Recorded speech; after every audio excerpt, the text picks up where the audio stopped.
foi do senador Veneziano Vital do Rego, que representou o Senado na solenidade. Vamos lá.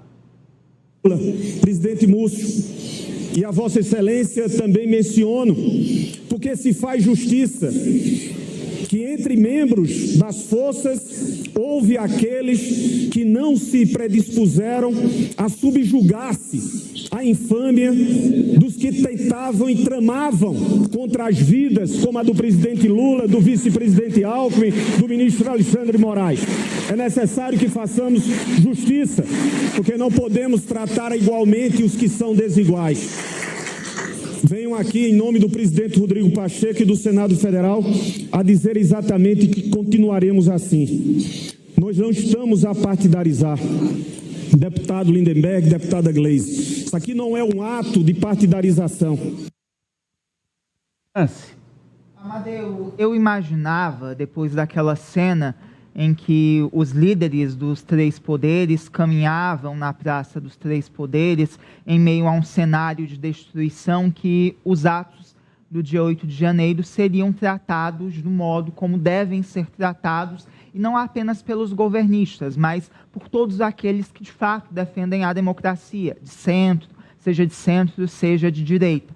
Mas não é o que acontece. A justificativa do Lira de não marcar presença até que é plausível, tendo em vista que o pai dele está internado na UTI, o pai dele que é prefeito de Barra de São Miguel, está internado na unidade de terapia intensiva, mas a não presença do Rodrigo Pacheco realmente é inexplicável, assim como a não presença de autoridades, de líderes de partidos políticos do Centrão, líderes políticos da direita, porque é um fato que impactou não apenas os governistas, não apenas o governo Lula, impactou toda a democracia brasileira. E esse recado era necessário de ser dado por autoridades, por líderes de outros espectros políticos. E essa imagem das obras restauradas chegando até o Palácio do Planalto é bem emblemática, porque é de praxe de regimes extremistas ir contra a arte. Ali no nazismo, tinha a arte que era considerada degenerada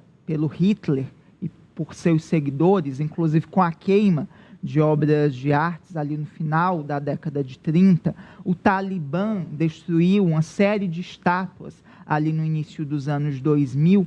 Então, esse retorno das obras que foram atacadas por esses extremistas é emblemático, ao mostrar que a nossa democracia resistiu apesar do radicalismo, apesar do extremismo. Amadeu. Marta? Amadeu, eu antes estava tendo uma lembrança de algumas falas do evento que, inclusive, aconteceu no ano passado, em alusão, em referência ao 8 de janeiro, e que foram usados como munição para a extrema-direita, para parlamentares e políticos da extrema-direita criticarem a politização do evento. Só que eu achei bem interessante a fala do senador, quando ele diz que ali não é um evento partidário, não é um evento do PT, não é um evento do PSOL, não é um evento do MDB, do PDT, é um evento que, um ato, na verdade, né, eu acho que é maior que um evento, é um ato que serve para que esse momento tão triste da nossa história não seja esquecido como alguns querem que seja. E aí eu acho que a partir do momento em que o próprio presidente Lula e todos os que estiveram presentes ali discursando levam o momento e mudam, alteram os discursos para esse tom partidário, realmente descredibiliza um momento que não deve ser levado para esse lado. Acho que foram corretas as falas todas, inclusive as do presidente Lula, porque não foram atreladas e não foram associadas a bandeiras políticas. E isso afasta quem, por exemplo, é de um lado oposto da direita, mas que tem um pouco de lucidez e que sabe a importância da democracia para nós brasileiros. Eu acho que esse tipo de discurso afasta e não cisca para dentro, não agrega. Olha, acho que foi importante as falas. A Raniele está lembrando aqui, e é um fato, a ausência dos governadores. Só três vieram para este ato de hoje. E eu vou ter que provocar aqui o professor Vila. A ausência, não sei se foram convidados, provavelmente devem ter sido, das instituições assim chamadas a sociedade brasileira, né, os órgãos e instituições da sociedade.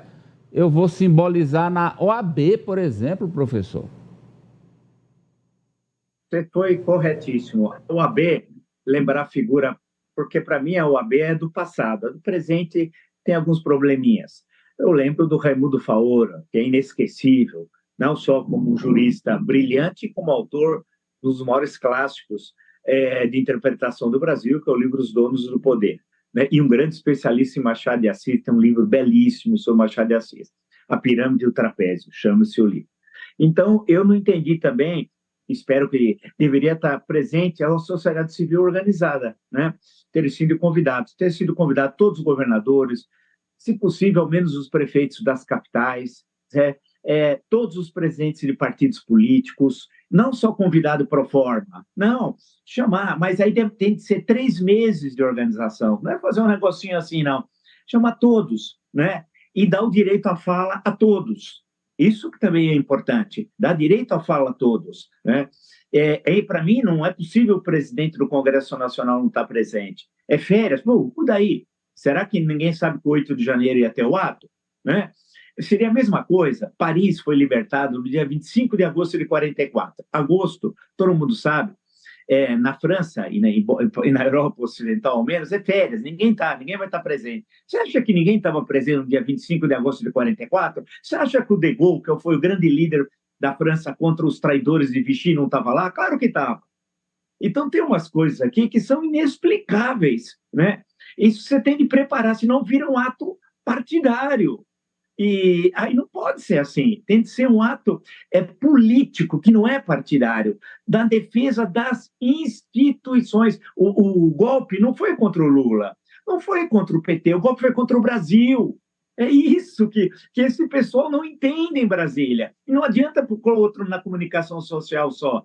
Precisa entender esse espírito. E esse espírito, infelizmente, não esteve presente hoje. Isso é ruim. E tenho certeza que os extremistas vão fazer um barulhão com isso, vão ironizar, vão fazer isso, vão fazer aquilo. Então, está na hora de entender, já estamos indo para o segundo biênio, que não é um governo do PT, é um governo de frente ampla, né? E para vencer em 26, se pensar em vencer em 26, que eu presumo que o presidente é candidato à reeleição, seria estranho se não fosse, claro que é, e tem o que mostrar, inclusive, nós sempre falamos sobre isso, tem esse espírito de frente ampla. Hoje nós perdemos uma grande ocasião para isso. E o senhor veneziano, com todo respeito, parece o Wellington Salgado, hein? Não sei se vocês lembram, mas o Wellington Salgado tinha um cabelão assim também, nada contra o cabelo dele, esse é o problema dele. Mas, convenhamos, ele não é uma voz, né? Com todo respeito a ele, acho que o pai é do TCU, se não me engano, o tio, Sabeléu, mas não é, né? Precisa, e da sociedade civil, falar uma pessoa que representa o Brasil. Por exemplo, o Dom Paulo Evaristo Arnes, em certo momento, representava o Brasil. Então, tem que ter pessoas com essa pegada para falar, né? E não tinha. Fica um ato partidário, um ato governamental. E a defesa da democracia é muito mais do que defender o governo. É defender o que Otávio Mangabeira chamava dessa plantinha tão frágil que é a democracia no Brasil, que devemos cuidar com muito jeito para que ela floresça. Concordando com tudo que foi dito pelo professor, pelo Ari, pelo Francis, pela Marta, pela Raniele. Agora, vamos lá que o presidente atual da OAB não pudesse ir ou não pudesse, mas custava ele fazer uma nota no 2 de janeiro, como fez o presidente do Senado? Custava o presidente da Câmara, Arthur Lira, fazer uma nota? Custava a CNBB